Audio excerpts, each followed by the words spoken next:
টান টান উত্তেজনা চলছে ভারত পাকিস্তান সীমান্তে। দুই দেশের নেতাদের মুখেও রণগর্জন। সর্বাত্মক যুদ্ধের চূড়ান্ত প্রস্তুতি নিয়ে রণমূর্তিতে দুই দেশের সামরিক বাহিনীও। সীমান্ত চৌকিগুলোতে যুদ্ধাস্ত্রের ডামাডোল। ক্যান্টনমেন্টগুলো থেকে বহরে বহরে সেনা আসছে সীমান্তে। ভয়ঙ্কর এক যুদ্ধাতঙ্ক দুদেশের সীমান্ত জনপদে। উদ্বেগ, উত্তেজনার শঙ্কায় থমথমে পরিবেশ।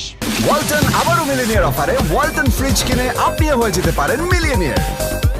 মিলিনিয়ার ছড়াছড়ি দেশ জুড়ে, এটা শুধু ওয়ালটনই পারে। দিনে সেনা টহল, রাতে হামলার ভয়। পরমাণু শক্তিধর দুই প্রতিবেশীর এই যুদ্ধ দামামা ছড়িয়ে পড়েছে দক্ষিণ এশিয়া সহ পশ্চিমা বিশ্বেও। ঘাড়ের উপর নিঃশ্বাস ফেলছে বড় যুদ্ধের শঙ্কাও। এমন রুদ্ধশ্বাস অবস্থার মধ্যে বৃহস্পতিবার মাঝরাতে ভারত পাকিস্তান গোলাগুলিতে কেঁপে ওঠে কাশ্মীর সীমান্ত। প্রায় রাতভরি চলে এই হামলা। বিভিন্ন গণমাধ্যম বলছে পাকিস্তান সেনাবাহিনী আগে গুলি চালায়, পাল্টা গুলি চালায় ভারতও। ভারতীয় সামরিক সূত্র জানিয়েছে বৃহস্পতিবার এবং শুক্রবার রাতে জম্মু ও কাশ্মীরের নিয়ন্ত্রণ রেখা বরাবর কিছু ভারতীয় চৌকিতে গুলি চালিয়েছে পাকিস্তানি সেনারা।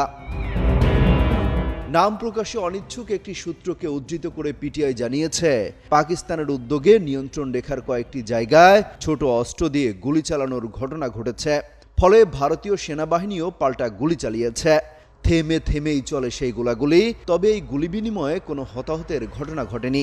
উত্তেজনার রেশ বাড়তে থাকায় পাকিস্তানে যে কোনো সময় হামলা করতে পারে ভারত। সেই কারণে হুমকি মোকাবেলায় প্রস্তুতি নিচ্ছে পাকিস্তানের সশস্ত্র বাহিনীও। সীমান্ত লাগোয়া ঘাঁটিগুলোতে সেনার সংখ্যা বৃদ্ধি করছে রাওয়ালপিন্ডির সেনা কর্মকর্তারা। পাকিস্তানের এক নিরাপত্তা কর্মকর্তা আল জাজিরাকে বলেছেন, আমরা উচ্চতরের সতর্কতা বজায় রাখছি, কিন্তু ভারতের মতো আমরা আমাদের প্রস্তুতি নিয়ে কথা বলে কোনো অপ্রয়োজনীয় হাইপ তৈরি করতে চাই না।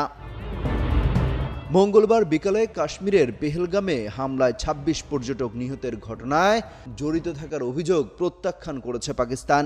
শুক্রবার পাকিস্তানের পার্লামেন্টের উচ্চকক্ষ সিনেটে এই বিষয়ে সর্বসম্মতিক্রমে একটি প্রস্তাব পাশ হয়েছে।